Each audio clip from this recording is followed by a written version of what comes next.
remember the famous yellow brick road. High technology will probably make it possible to put something like this into practice.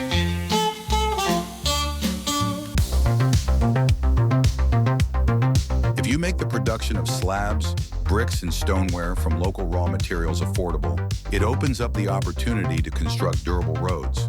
This will require a set of battery-powered construction equipment and a fairly small number of human operators. The work of people on the road itself will be limited due to the great heat from its elements that have not yet cooled down. For such road construction, it is not necessary to bring fuel and most of the raw materials, because high temperatures allow sintering literally everything.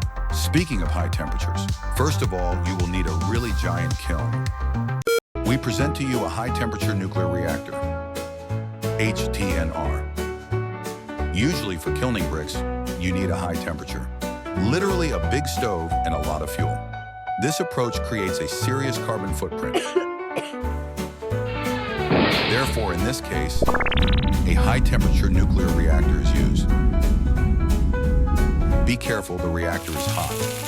It is not safe to be in the vicinity. Fortunately, the entire complex is automated and will not require your presence in an area with extremely high temperatures.